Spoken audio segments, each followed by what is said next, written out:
The CCC Foundation completed the second and final phase of the new transit home built for patients at the Maharagama Cancer Hospital today. The building is located in the Maharagama Cancer Hospital premises.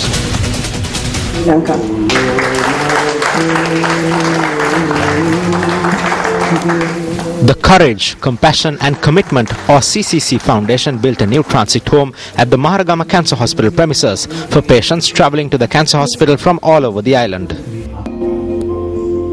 The purpose of the transit home maintained by CCC is to provide lodging facilities for patients receiving chemotherapy and radiation treatment. The building contains 188 beds for cancer patients. So ladies and gentlemen, the CCC house is not just a home, it is a place for hope. The journey has been a very interesting and a challenging one for us. It's taken us almost 5 years, and the journey really reflects the true values of CCC Foundation, which is courage, dhairya, compassion, anukampawa and commitment, kapavima. A 56 perch land given by the Ministry of Health has been used for this purpose.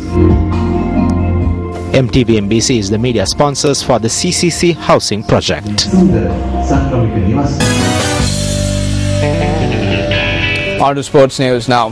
The 39th Battle of Saints between St. Peter's College Bambalapitiya and St. Joseph's College Colombo ended in a draw at the P. Sara Stadium today. Batting first, the Peterites declared their first innings for a total of 236 runs for 9 wickets.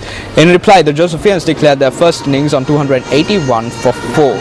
St. Peter's College Bambalapitiya then posted a total of 251 for 7 in their second innings, setting the Josephians a target of 208 runs for victory. At stumps on the final day, St. Joseph's College Colombo managed 140 runs for 5 wickets, ending their big match in a draw.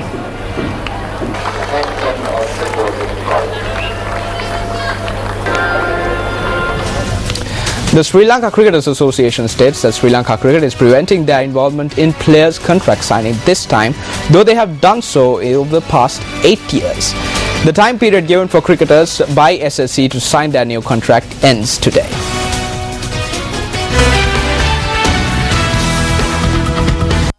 Chairman of the Sri Lanka Cricket Selection Committee Sanath Jayasuriya said that he has sent the list of contracted players to SLC.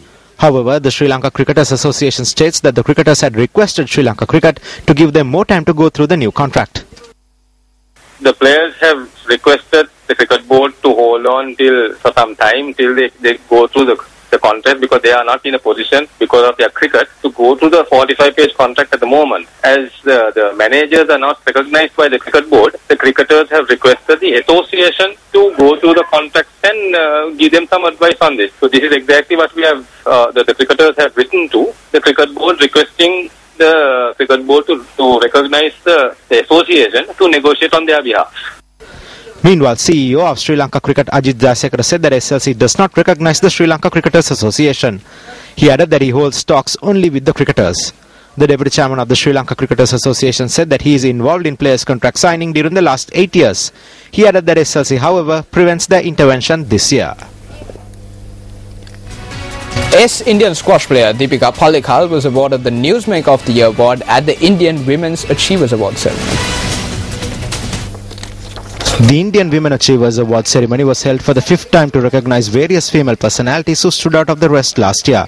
Deepika, who won the Newsmaker of the Year award at the ceremony in Chennai yesterday, is also the first Indian to break into the top 10 international rankings of squash players. She had clinched 3 international squash titles last year. Also, leading Indian tennis star Sania Mirza was adjudged the Indian Sportswoman of the Year at the event. Mirza was also the semi-finalist in the women's doubles event at last year's Australian Open.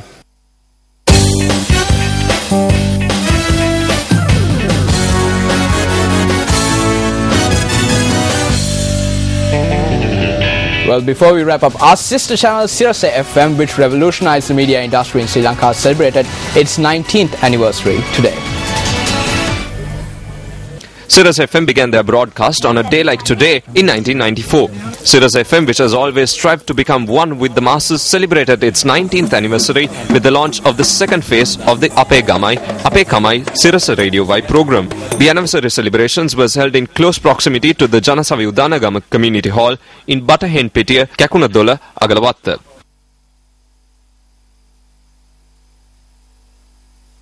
Radio අහනවා කියලා කියන්නේ මිනිස්සුන්ට සින්දු ටිකක් අහලා වැඩසටහන් ටිකක් ඇහිම පමණක් නෙවෙයි. Radio Listening to radio does not merely mean listening to music or programs. It has transcended these boundaries and become a part of the people's daily life. The Sri Lankan society is one which based its activities around the village and the temple. According to my knowledge, this is the first time on which a private media channel launched a program to renovate temples. We were able to renovate 88 temples within a span of 1 year. I have not heard of such tasks being undertaken after the time of kings. Sirius FM was able to do it. We have launched this program to become closer to your life. පත්වමින් තමයි ඊළඟ වැඩ පිළිවෙල පටන් ගන්නේ. Sirius FM radio අහන ප්‍රමාණය ගොඩක් වැඩි වෙලා තියෙනවා. The listenership of Sirius Radio has increased across the country. The people allowed us to become number one, and through this program, people will become closer to Sirius FM.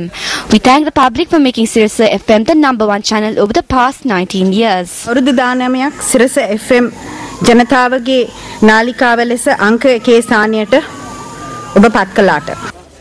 Thereafter, reconstruction activities of the Janasavi Udanagama Community Hall commenced.